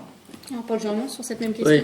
Mais ce que tu dis sur la période que je vais quand même appeler pré-révolutionnaire, c'est le fait qu'en fait il y avait des ouvertures à l'intérieur du système. On a l'impression que dans la situation où nous sommes maintenant, où effectivement il y a des trahisons, même le traité de Maastricht, l'absence, c'est plutôt un vide qu'un plein, l'absence de politique contre les excès de la finance au moment du passage à un nouveau président de la République. Mais nous voyons ce que tu appelles, c'est quoi l'expression que tu utilises, global Global politique. Voilà. On voit bien, et le cas du traité de Maastricht est un cas bien représentatif, il y a si nous n'avons rien appris de l'histoire, je dirais du côté de la gauche, la droite a bien tiré de leçons, et en particulier dans ce verrouillage. on a bien appris qu'il ne faut pas laisser des situations où il y a la possibilité qu'apparaissent d'autres choses. Et en particulier, c'est quelqu'un sur mon blog qui avait fait la remarque en regardant comment procèdent les institutions européennes. Pour toute politique réactionnaire, il est inscrit dans les textes qu'une majorité de 2/3 suffit dans les décisions qui sont prises. Pour toute mesure progressiste, il faut une unanimité. C'est-à-dire que ce n'est pas par hasard. Je dis ça, tout ça ne fait. On voit bien que dans la tête de ces gens, d'une certaine manière, c'est parce qu'ils considèrent que des décisions purement techniques peuvent passer à une majorité relative, enfin une majorité des 2/3, alors que les d'autres problèmes sont des problèmes de fond qui demandent à ce que tout le monde soit réuni. Mais de fait, ça coïncide en fait. Ce qu'eux appellent des décisions purement techniques, en fait, c'est ce que nous appelons des politiques réactionnaires. Il faut pas négliger non plus, je dirais, et moi je vois maintenant, quand je participe à un certain comité dont j'arrive, qu'il y a des représentations du monde qui peuvent exister, qui sont entièrement distinctes à l'intérieur même d'une même population. Il y a de la mauvaise foi, il y a une volonté politique, etc. Mais il y a aussi simplement, je dirais, une lecture du monde qui peut être entièrement différente. Mais j'ai le sentiment qu'il y a une volonté délibérée, que nous ne soyons plus dans un système où il y aurait, je dirais, des soupapes qui permettraient justement une révolution de velours, mais qu'il y a une tentative délibérée et en particulier au niveau supranational, ou ce qu'on essaie de nous faire passer comme le traité transatlantique, il y a une volonté d'empêcher de manière définitive des retours en arrière, c'est-à-dire revenir vers des politiques qui soient plus ouvertes. Ces gens ne se contrôlent pas. M. Juncker dit au moment des élections, au moment où Syriza gagne les élections en Grèce le 25 janvier, il dit mais des élections démocratiques ne peuvent pas remettre en question les traités qui ont déjà été passés. C'est-à-dire qu'il y a une volonté délibérée justement d'empêcher que l'on revienne à des régimes véritablement démocratiques. Il y a cette étude qui a été faite par Gillens et Tate, deux chercheurs américains, qui ont fait une étude sur le système américain, système de démocratie américain, mais c'est le même système que nous avons à quelques détails près en France et en Europe, qui montre qu'effectivement le système est véritablement verrouillé. Il y a des décisions qui sont prises par une minorité, et cette minorité, elle se confond plus ou moins avec, je dirais, ces 147 entreprises qui possèdent 70% de la richesse au monde. Derrière ces 147 entreprises, les chercheurs de l'Institut Polytechnique de Zurich, à la tête desquels se trouve Patiston, montrent que derrière ces 147 entreprises, il y a encore un nombre de décideurs encore plus faible que 147. C'est-à-dire que nous sommes je dirais, pratiquement dans une caricature de la royauté française à la fin du XVIIIe siècle. Par ailleurs, en plus de ce verrouillage, on sait qu'il y a une hypersurveillance de la population qui fait que, comme dans le cas de ce qui s'était passé, c'était à la place Médène en Ukraine, que les gens qui se rendaient à la place avec un téléphone mobile recevaient un SMS du gouvernement disant « ce n'est pas prudent pour vous de vous rendre à la place Médène ». Ce qui je dirais, un système de ce type-là, c'est celui qu'on est en train de voter en France en ce moment même. D'une certaine manière, moi je voulais te faire parler de la Révolution française, mais ce qui apparaît, je dirais, à la réflexion, et c'est la réponse que je vais donner, c'est que d'une certaine manière, on n'est pas dans une situation pire au sens où nos enfants sont en train de mourir de faim, mais le verrouillage vers une amélioration de la situation est telle qu'on peut se demander si on n'est pas simplement dans un système où il n'y a plus de soupape du tout, c'est-à-dire, on le sait au moment où on a commencé à faire les premières machines à vapeur, sans soupape, eh bien, ça explose de temps en temps parce qu'il n'y a pas d'autre possibilité pour la pression qui s'exerce du fait de la vapeur quand quelque chose vient bloquer. Il n'y a pas d'autre possibilité que l'explosion. Ceci dit, et là je voulais quand même revenir un petit peu à une analyse peut-être un petit peu plus sociologique. Il est vrai qu'au moment où il y a On ne sait pas qu'on est dans une période révolutionnaire et c'est a posteriori qu'on le découvre. Ceci dit, notre connaissance du fonctionnement des sociétés humaines par des méthodes de la physique s'est améliorée.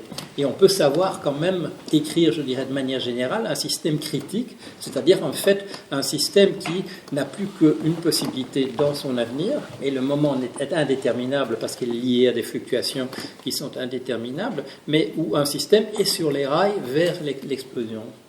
Et donc, je crois que c'est une question de lecture, c'est une question de lecture de notre part. Moi, ce qui m'inquiète, c'est comme j'essaie de le suggérer, c'est que les ouvertures, les endroits où existent des failles qui permettent de passer, qu'il y ait une révolution de velours plutôt qu'une autre, il me semble qu'il y a une volonté délibérée de colmater ces failles pour que ça ne puisse pas arriver. Et alors la perspective physique, c'est de dire si le colmatage est absolu, s'il n'y a pas la possibilité d'une révolution de velours, l'explosion aura lieu, je dirais quasiment nécessairement. Oui, non, je vais répondre à votre question.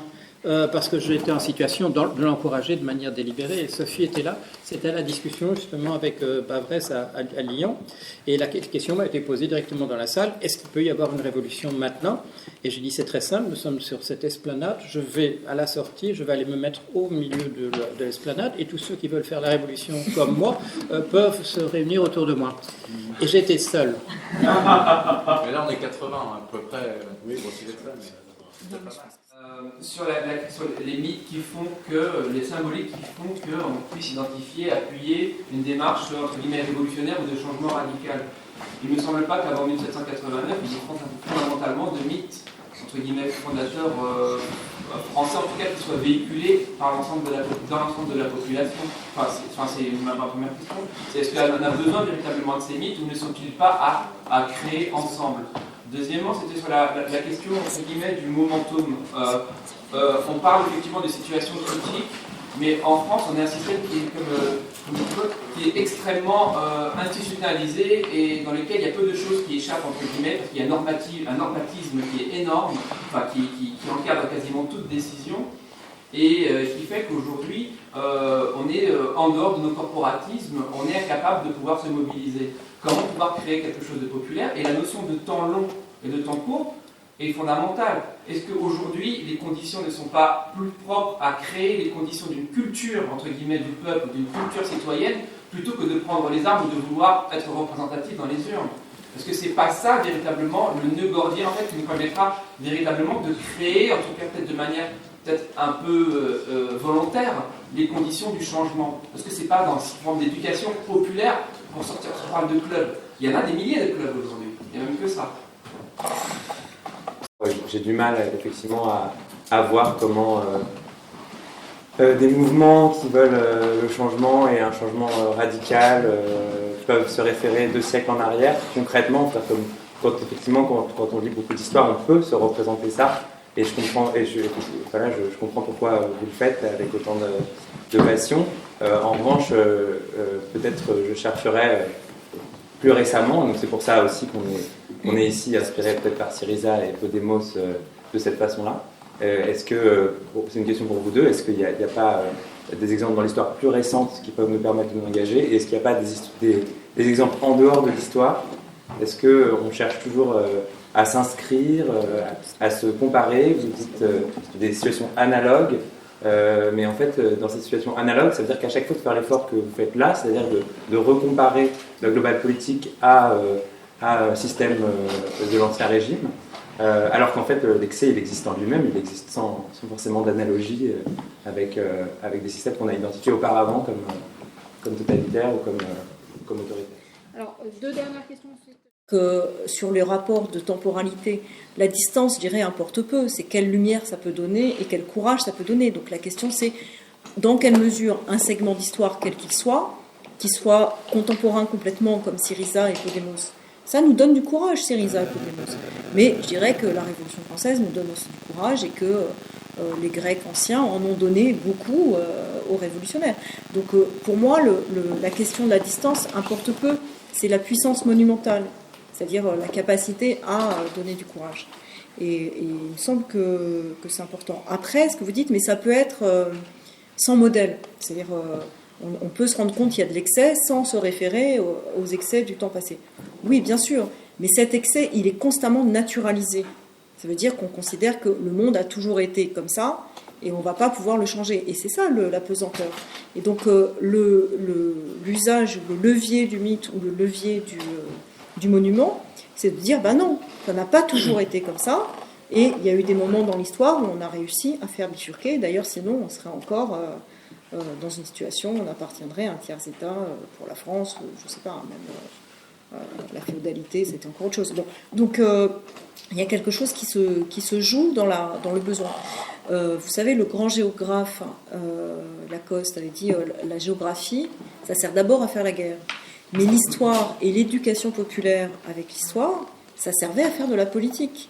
Aujourd'hui, l'histoire est une discipline morte.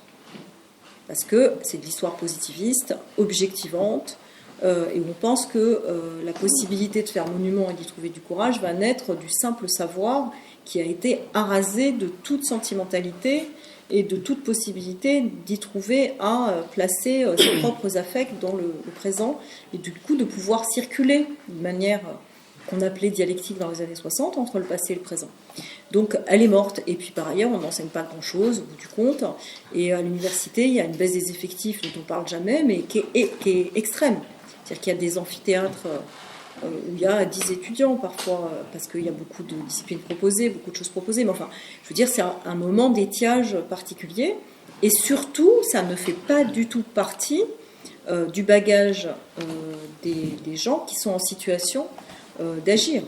C'est-à-dire qu'ils ont un rapport qu'on appelle présentiste, et ils sont le nez sur le guidon je dirais même pas un an devant, un an derrière. Donc la profondeur historique et la dimension historique de l'être au monde est aujourd'hui très très faible. Et donc j'aurais tendance à interpréter votre question de ce côté-là. Qu'est-ce que ce serait aujourd'hui ressaisir le savoir historique comme savoir politique ? Paul, je vous laisse répondre également à ces questions. Non, je vais faire juste une remarque sur le fait qu'on a oublié l'histoire et qu'on ne réfléchit plus sur l'histoire.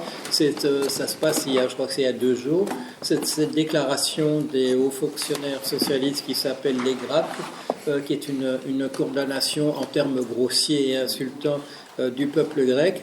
Je sais que c'est un peu historique qu'ils utilisent ce terme, mais que ces gens, pour faire exactement l'inverse de ce qu'avaient fait les Gracques, c'est-à-dire se ranger aux côtés du peuple et mourir pour cela, que ces gens aient encore le culot d'utiliser cette dénomination.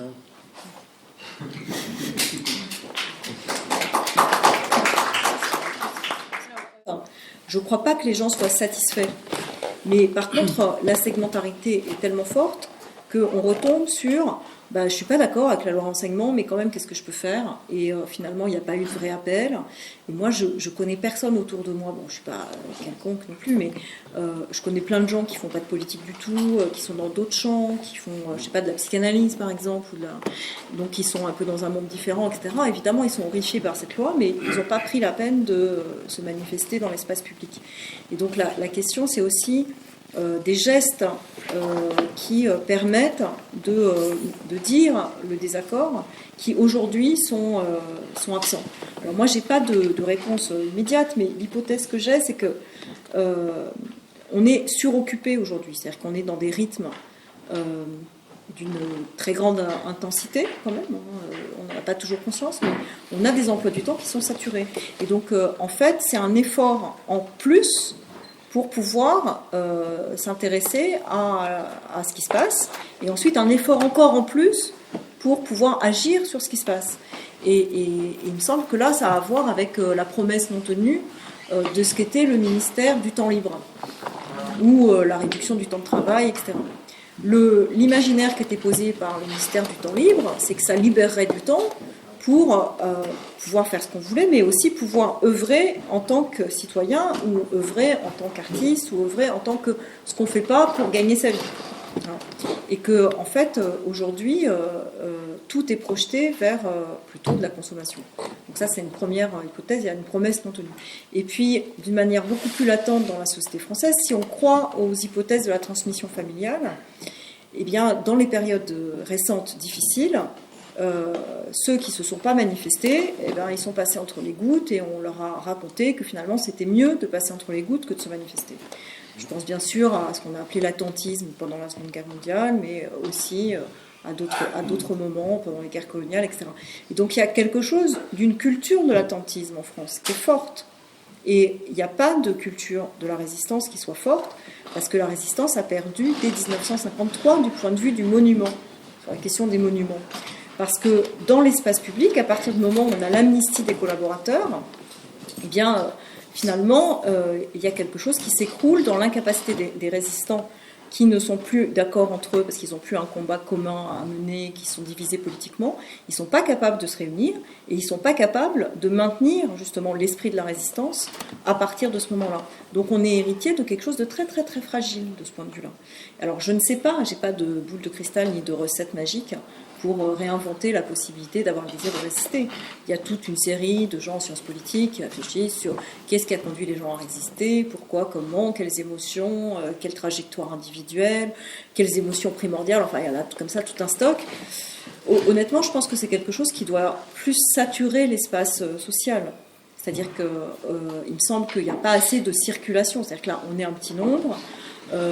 Paul Jorion fait son blog, moi j'essaye de faire ce que je peux de mon côté, on vient parler, ça doit circuler, mais ça, si c'est pas plus fréquent et plus répété, je dirais que c'est sympa, mais ça changera pas grand-chose, sinon peut-être pour nous d'avoir un peu plus de courage pour la prochaine fois. Et donc il y a la question du boule de neige. Et donc l'idée par exemple de l'appel qui a été fait sur la Grèce, une manifestation samedi, et puis ensuite que les gens essayent de créer des choses, c'est-à-dire en bas de leur immeuble, s'organisent et battent le tocsin, quoi. Le tocsin tranquille, mais le tocsin, c'est effectivement une tentative de faire boule de neige. Honnêtement, je ne suis pas d'un optimisme démesuré sur cette semaine qui vient. Mais on ne sait pas, peut-être qu'il va se passer des choses, on sait rien. Mais donc c'est vraiment toute une série de choses qui sont très lourdes en France et qui n'ont pas été réfléchies.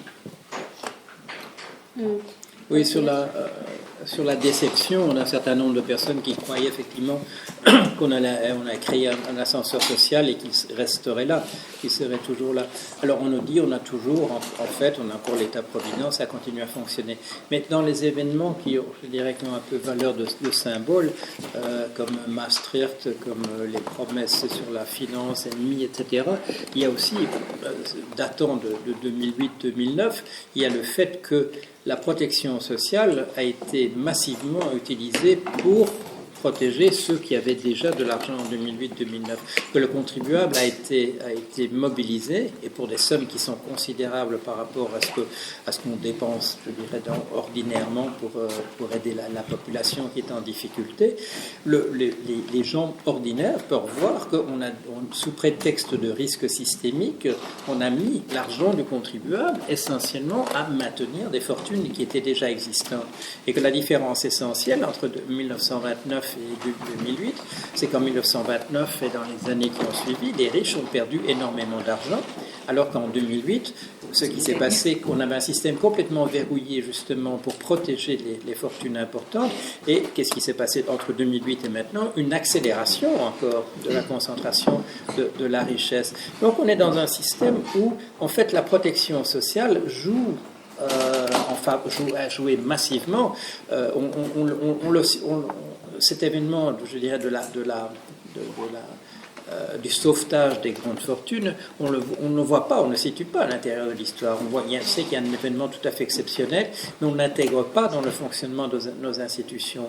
Or, il faut bien dire que pour le moment, et parce qu'on reste dans une période de très grande fragilité, on est dans un système qui protège essentiellement ceux qui ont déjà des moyens financiers considérables.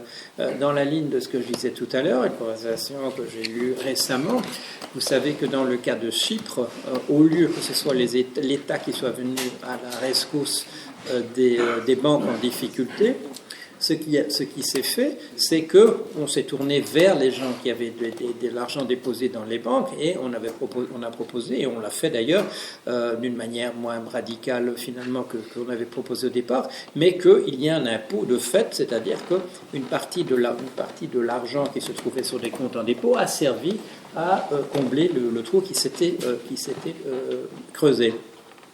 Et dans une conversation récente, où j'essayais d'intégrer, disons, une politique générale qui serait une politique de venir au secours des institutions dans un cas de répétition de crise, où il y aurait une combinaison de bail-in, bail-out. Bail-out, c'est l'État, le contribuable qui vient au secours des institutions parce qu'il y a risque systémique.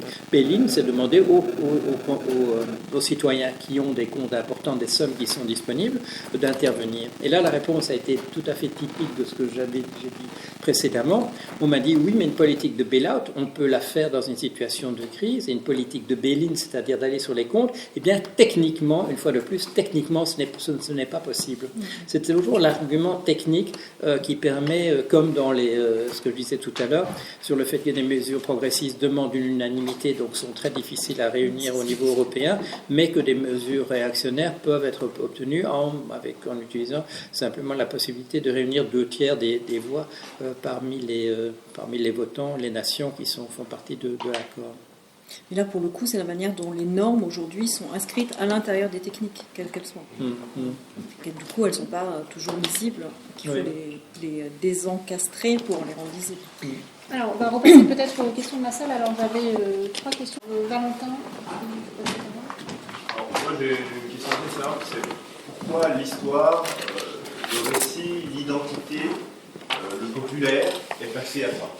Comment on a laissé faire cette forfaiture qu'aujourd'hui, tout ce qui est simplement un réveil citoyen, qui s'opère à l'extrême droite de l'échiquier. Toute opposition au système se pose à l'extrême droite de l'échiquier. C'est extrêmement préoccupant de voir que les 18-24 ans pensent à 42% que Marine Le Pen est une nouveauté dans le système. À quel moment le récit nous a échappé? Et à quel moment l'histoire a échappé à la gauche et où elle est restée en apesanteur sur un truc, on ne sait pas sur quoi, mais elle n'est pas rentrée dedans, quoi. Et comment vous expliquez ça? Comment on peut expliquer quand même que les scores de l'extrême droite et son augmentation montrent quand même un désir de populaire en France, mais sauf que ce n'est pas le populaire solidaire, c'est l'autre. Et une fois que celui-là il sera là, il va faire la révolution, mais pas celle qu'on veut, l'autre. Et celle-là, elle va nous faire beaucoup plus mal. Moi, je voudrais savoir comment on a échappé le sujet, quoi. Comment on a perdu le fil. Alors, je propose qu'on a déjà 2 questions assez différentes, qu'on y réponde, et puis on a 2 questions qui suivront ensuite. Je crois que les gens sont perdus dans les périodes de difficulté, et je crois aussi que la question des personnalités joue un rôle. Monsieur Iglesias, en Espagne, quelqu'un qui a une très grande culture politique, je veux dire, il connaît bien les grands penseurs de la politique, il parle bien, etc. Il parvient à mener un mouvement. Dans la période des années 30, il y a pas mal de penseurs socialistes ou d'hommes d'action socialistes qui passent au fascisme. C'est le cas en Angleterre, c'est le cas en Belgique. Il y a quelques personnalités en France aussi de ce type-là. Je crois que dans les périodes d'hésitation, les choses sont difficiles à... Comment dire? Il y a une désorganisation. Je ne sais pas si vous savez comment c'est dans une chrysalide. Une chrysalide, vous savez, la chenille construit une chrysalide, et dans cette chrysalide va se constituer l'insecte adulte qui aura une forme extrêmement différente. Eh bien, je me trouvais dans un camp de jeunesse scientifique. On m'a dit, tu sais ce qu'il y a à l'intérieur? Et personne ne savait dans quel état se trouve ce qui se trouve à l'intérieur. Eh bien, si vous coupez une chrysalide, c'est un liquide. C'est un liquide. Il n'y a plus la structure ancienne, mais il n'y a pas encore la structure nouvelle. Si elle doit être sous forme d'instructions génétiques qui vont mettre les choses en place, mais on est dans une phase, je dirais, mouvante, intermédiaire, où il y a quelque chose dans lequel nous ne pouvons rien distinguer. Alors, donc c'est une situation liquide, c'est assez intéressant. Le symptôme de ça aujourd'hui, c'est la faveur qu'obtient le slogan ni droite ni gauche, qui n'est pas non plus un nouveau slogan, qui est aux origines du fascisme français dans les textes absternels. Et donc ce ni droite ni gauche, il dit quelque chose du brouillage de la possibilité de repérer qu'est-ce qui serait supposé du côté gauche, dans la tradition de la Révolution française, donc en faveur de la déclaration des droits, d'un certain nombre de choses, qu'est-ce qui serait du côté droit. Donc c'est ce brouillage, la situation liquide. Mais ce brouillage, il ne vient pas de nulle part, c'est-à-dire qu'il n'est pas né comme génération spontanée. Il est lié à des événements précis. Et en ce qui me concerne, je pense qu'il y a eu un rôle extrêmement important de ce qu'on a appelé la deuxième gauche. Et que ça ne veut pas dire que la gauche marxiste classique aurait permis de résoudre toutes sortes de choses qui ne sont toujours pas résolues. Mais au moment où on a l'affirmation que le libéralisme, c'est une bonne chose et que le rôle de la gauche, c'est de fabriquer les pansements et de fabriquer finalement un univers... je ne sais pas comment dire, justement, supposément harmonieux parce qu'il serait sans conflit et où le compromis évoqué tout à l'heure serait acceptable. Il y a eu quelque chose qui s'est vraiment brouillé d'une manière forte et où le débat est devenu très compliqué pour savoir ce qu'on appelait la gauche. Donc le rejet actuel de la gauche, c'est en fait le rejet de toutes les institutions qui se sont réclamées de ce nom et qui n'ont pas tenu la promesse d'une... Le mot émancipation est à nouveau à la mode, alors employons-le. Donc, donc il y a quelque chose qui a vraiment une histoire précise et qui a été travaillé, je pense à une revue pas hyper connue, mais la revue Ligne. C'est une revue qui très régulièrement a essayé de faire le point, et je me souviens qu'il y avait un numéro qui s'appelait Disparition de la gauche. Et donc il y a eu comme ça des jalons, et donc on peut ressaisir ce qui s'est joué, c'est-à-dire que il y a des piliers de ce qui est supposé être le côté gauche qui ont été abandonnés, des choses qui ont été du coup ressaisies actuellement par Marine Le Pen. Ce n'était pas le cas par Jean-Marie Le Pen, mais Marine Le Pen ressaisit des choses du côté gauche. Donc elle est vraiment dans une tradition et nationale et quand même populaire, socialiste au sens de ce que c'est quand on associe les deux termes. Mais là, il y a un brouillage qui est très fort et le ni droite ni gauche, il est actif. Et je pense que c'est ça qui se joue. Et de l'autre côté, on n'a pas grand-chose à se mettre sous la dent. Donc de toute manière, c'est brouillé de toutes parts. Et je pense que ce brouillage, il faut en refaire l'histoire, mais on peut aussi décider, je pense que ça ne pourra venir que comme ça, c'est que Syriza, sur un certain nombre de choses, ils ont réaffirmé un certain nombre de principes. La supériorité des normes qui protègent le droit à l'existence aux normes qui protègent le droit bancaire. Voilà, l'affirmation des principes, elle est claire, nette, et elle parle. Donc la question, c'est est-ce qu'on est capable aujourd'hui de réénoncer des normes qui seraient celles, on a parlé d'une gauche de gauche, moi je pense que le mot gauche est quand même assez invalidé en ce moment. Voilà. Les clubs, je ne crois pas qu'il y ait des clubs, parce que moi je participe à beaucoup de sociétés comme ça, et j'essaye d'être active et tout. Donc Université populaire du quartier dans le 18e arrondissement, on fait depuis 5 ans. On fait un peu de politique, c'est vrai, parce qu'on ne choisit que des thèmes politiques, on les travaille en profondeur, mais après, ça ne suffit pas. C'est-à-dire que ça ne produit pas une puissance politique, ça produit ce qu'on appelle un outillage. Mais si l'outillage il est vécu comme un objet de consommation culturelle, ça ne produit pas de politique. Moi, j'y crois qu'à moitié, tout en aimant beaucoup cette université populaire et en espérant qu'on sera capable de continuer à la tenir.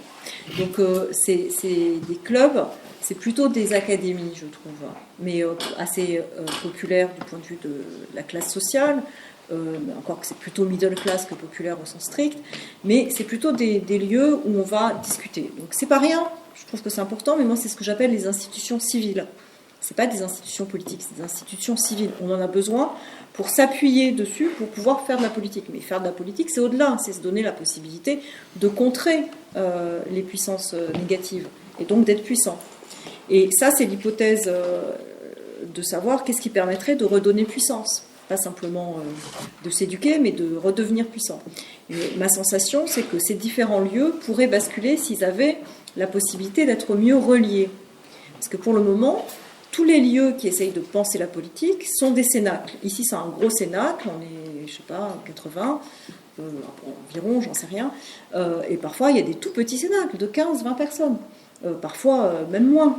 Donc, on a aujourd'hui une multiplicité de cénacles en France, et que, dans une certaine mesure, ça ne permet pas de produire effectivement une puissance politique. Donc, relier la puissance politique, c'est relier ces cénacles. Et la deuxième chose, c'est que on nous fait croire, les on, évidemment, c'est nos adversaires, enfin ceux dont on a déjà beaucoup parlé, qu'il n'y a plus de repères, qu'on ne peut plus s'orienter, le monde a trop changé, on ne comprend plus. Ça, c'est vraiment le discours, c'est l'antienne récurrente, enfin, vous l'avez déjà entendu. Et je suis convaincue du contraire. Je pense qu'il y a au contraire une multiplicité de travaux extrêmement affinés, extrêmement intéressants. Tout n'est pas intéressant dans ce qui se produit dans la recherche, mais quand même, il y a un peu des choses intéressantes aussi. Il y a beaucoup de revues, personne ne les lit. Le problème actuel des revues, c'est que même dans des lieux qui avaient des revues, on supprime les étagères pour les revues. Donc il y a un problème d'appétence au savoir, parce qu'il est effectivement inscrit dans ces cénacles. Et même l'institution à laquelle j'appartiens, CNRS, ça fonctionne en petits réseaux qui se connaissent, de connaissances, interconnaissances.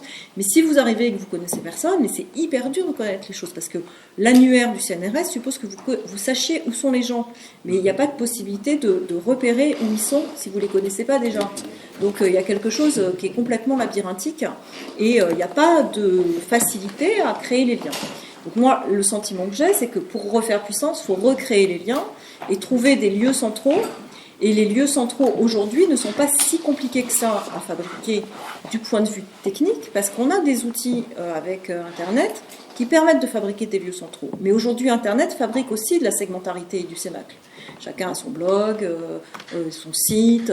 Moi, j'ai des discussions de labo abracadabrantes. Comment faire en sorte pour que notre site de labo remonte par rapport au labo d'à côté. Mais je dis, mais vraiment, j'ai autre chose à faire dans la vie. Parce que ça n'a aucun intérêt. Pourquoi entrer dans cette concurrence absurde entre laboratoires qui font des activités de recherche de sciences humaines et sociales qui devraient plutôt se conjoindre que se concurrencer. Donc il y a une logique de concurrence exacerbée, et il n'y a pas de logique de lien. Et je pense que ça peut être un objectif, qui est un objectif réalisable, de faire en sorte que les différents cénacles s'associent de plus en plus. Et c'est la logique de ce petit journal. C'est pour ça que je voulais amener. Donc ça s'appelle Tenon et Mortaise, parce que Tenon et Mortaise, pour les meubles, c'est ce qui permet de faire tenir les différentes pièces du meuble et de rendre une chaise solide. Et donc, si on n'a pas les tenons et les mortaises, les pièces brinque-ballent, ou voire on s'écroule de la chaise. L'idée, c'est, on est ça c'est le numéro qu'on a fait en 2014. On devait être 5 revues et 3 collectifs. Là, on est à 11 revues et 8 collectifs, et puis il y en a d'autres qui arrivent. On fait des choses dans différents lieux et sur différents thèmes. On n'est pas hyper nombreux à travailler vraiment, et ça aussi c'est un problème. Les gens n'y croient pas suffisamment pour mettre l'énergie là. C'est-à-dire que le nombre de fois où dans un collectif, là je peux pas parce que je dois rendre quelque chose pour le boulot. C'est-à-dire que le travail politique aujourd'hui c'est le dernier qui est fait, quand il est fait. Donc, mais quand même on arrive à en faire un peu. Et l'idée c'était d'articuler des numéros papier à des événements. Et là, je l'ai amené parce que dans le 18e, en ce moment, comme vous savez, entre La Chapelle et Pajol, il se trouve que ce numéro est d'actualité et peut être articulé à cet événement. Mais l'idée, c'est qu'on fasse un site et qu'on fasse des événements, je dirais, culturels du politique ou politique du culturel dans des lieux. Donc, on en a fait un à la BPI, que vous pouvez voir sur le site de la BPI, donc la Bibliothèque publique d'information, qui s'appelait l'intime petit lettre révolutionnaire. Et on en fera un à l'ouverture du salon de la revue au Blanc-Manteau sur qui est l'ennemi, où est la domination. Et comme ça, on va faire des choses dans différents endroits. Donc voilà, ça c'est une possibilité pour refabriquer du lien, mais il faut qu'il y ait un public qui le lise.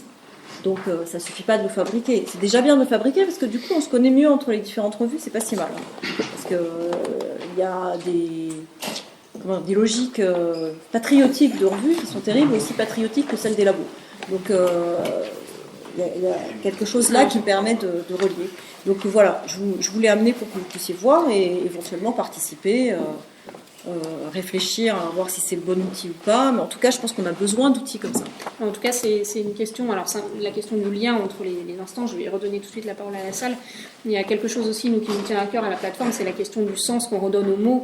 On a souvent aujourd'hui un langage technique qui est mis au service de l'impuissance, justement, au service d'une argumentation de l'impuissance. Comment on redonne du pouvoir aux mots, mais pas seulement aux mots, aussi peut-être une forme d'esthétique de l'engagement, et comment on peut faire passer ou créer une médiation qui soit dans un langage retrouvé et puis dans d'autres formes d'expression aussi retrouvées.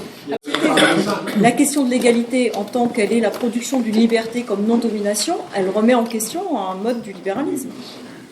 Mais le projet, moi, la forme que va prendre la société, c'est la manière dont elle va agencer des moyens qui lui sont propres d'aujourd'hui et ces enjeux-là. Donc moi, j'en sais rien. Mais que le fait qu'on ne le sache pas, c'est pas si grave. Comment ? Les objets de simplicité. On avait défini un contenu à cette époque. D'ailleurs, ils ont fait la même. C'est quoi le contenu aujourd'hui ? Non, on veut peut-être juste une société où il n'y a pas 47% des jeunes qui se tournent vers le Front National, par exemple. C'est pas un projet de société. Mais le projet de société, il est inclus là-dedans. Moi, je suis pas d'accord avec vous. Non, je suis pas d'accord avec vous. C'est-à-dire que quand on donne ces trois éléments-là, après, ça peut se décliner sur des tas de choses. Mais on va pas pouvoir faire produire. Même, je crois pas que ça soit souhaitable qu'on ait l'imaginaire du fonctionnement d'une société à la manière dont Fourier pouvait décrire sa manière d'imaginer la société idéale avec les papillonneurs et les comme ci et les comme ça. Moi, j'en sais rien. Ce que je sais, c'est que, par contre, avec ces baromètres, avec ces principes, on peut repérer si ce qu'on est en train d'agir ou ce qu'on est en train de subir est conforme à certains principes ou pas. Et du coup, orienter l'action et orienter la demande ou la revendication. Enfin, voilà. Et que pour moi, c'est ça une société. C'est une société qui n'est pas figée dans un modèle ou dans un imaginaire qui serait fixé, mais qui a suffisamment de repères pour pouvoir s'inventer constamment. Pour le coup, j'ai toujours mes repères d'historienne, mais c'est ce que décrit P.T. Thompson quand il décrit la formation de la classe ouvrière anglaise. Il décrit le fait qu'elle s'invente elle-même en marchant, et qu'elle s'invente en étant à la fois une forme sociale et une conscience. Et donc moi, j'en sais rien. Mais si ces éléments-là vont agir sur les consciences, une forme sociale va surgir. Mais moi, je ne sais pas quelle forme, et je suis contente de ne pas la savoir. C'est-à-dire que, dans une certaine mesure, ça m'inquiéterait d'avoir la forme sociale préalable à... mais je ne suis pas sociologue, donc du coup, je ne suis pas du côté de la pensée d'Edgar Morin. Oui, moi, j'ai le sentiment qu'il y a un projet qui est en train de se dessiner, mais il n'est pas un projet, je dirais, en plein, comme le projet de la bourgeoisie de prendre le pouvoir en 1789. Je crois que c'est un projet en creux. Je suis épaté par la vitesse à laquelle se répand le thème maintenant de la fin probable de l'espèce humaine par son extinction. Le thème existe depuis longtemps, il est dans la science-fiction. Il y a le rapport Meadows de je ne sais plus, c'est 1975, j'ai mon souvenir, le rapport de Rome qui nous dit l'espèce est en train de détruire entièrement les conditions qui lui permettent de survivre à la surface de la planète, et il ne se passe pas grand-chose. Il y a un certain nombre d'actions qui sont menées, mais on essaye comme je le disais l'autre jour, on essaie de résoudre un problème d'extinction uniquement dans des termes purement commerciaux. Si on trouve une solution, elle doit être purement commerciale, c'est-à-dire qu'en fait, on essaie d'empêcher l'extinction de l'espèce, mais uniquement dans une perspective où ça doit rapporter de l'argent. Sinon, je dirais, la perspective n'est pas suffisamment motivante pour qu'on puisse vraiment s'y consacrer. Si ça permet de rapporter, ben oui, alors peut-être. Mais j'ai l'impression que maintenant, il y a un renversement de ce côté-là. Il y a, quand j'ai vu j'ai raconté ça dans un blog, quand j'ai vu la critique qui avait été faite par les critiques du journal Le Monde du film Interstellar, en disant qu'ils n'y comprenaient rien, que le film n'est pas debout, etc. Ils l'ont dit d'une telle manière que je me suis précipité à la première séance, parce qu'il y avait quelque chose dans cette manière où le problème leur échappait complètement, qui était posé par ce film, qui me faisait penser qu'il était très important, au contraire, et qu'il fallait aller voir. Mais quand j'ai vu ce film, cette fin hollywoodienne où finalement on va trouver une planète quelque part, mais qui est, il faut passer par un trou de verre et puis se retrouver près d'un trou noir, etc. Je me suis dit, c'est un film qui lance un message important. Il lance le processus de deuil de l'espèce par rapport à elle-même. L'espèce se rend compte qu'elle est condamnée et elle produit effectivement des histoires, mais des histoires dont le thème est important, avec une fin hollywoodienne cette fin hollywoodienne est là pour montrer qu'il ne s'agit pas de la réalité, qu'il faut à la fin, pour que cette histoire se termine bien, il faut que ça se termine en conte de fées, sinon ce n'est pas possible. Mais j'ai le sentiment que apparaît, il y a ce livre, je ne l'ai pas encore lu, mais ce livre qui est fait par 2 chercheurs sur le catastrophisme, la collapsologie, comme il l'appelle. J'ai l'impression que, je sais que ce livre se vend très bien, les gens s'intéressent à ça. Et je me demande si le projet en creux qui va apparaître, ce n'est pas simplement créer les conditions pour que l'espèce puisse continuer de vivre à la surface de la planète. Et ça, nous le savons, ce n'est pas possible dans le cadre qui est celui qui existe maintenant. Ce n'est pas possible dans le cadre du capitalisme financier. Ce n'est pas possible dans des sociétés où on présente comme valeur essentielle la concurrence, la lutte de tous contre tous, etc. Et donc, il y a un projet qui se dessine. On peut espérer qu'il y a un ralliement, je dirais, des personnes devant cette perspective, qui est une perspective véritablement, je dirais, d'extinction rapide. Les physiciens nous parlent de 2 ou 3 générations, donc c'est à l'échéance de 100 ans. Si nous ne consacrons pas toutes nos énergies rapidement et ne mettons pas hors de nuire des gens qui empêchent que ce soit possible, que la survie soit possible, parce qu'ils ont un intérêt court-termiste, immédiat, à empêcher que ça se passe de cette manière-là, la tâche, je dirais, elle va s'imposer d'elle-même. Et, je dirais, elle est enthousiasmante, mais peut-être pas pour une raison qu'il soit facile à définir, mais simplement, je dirais, par, qu'on employer le mot de patriotisme, le patriotisme d'espèce qui ferait qu'on voudrait quand même que ça continue.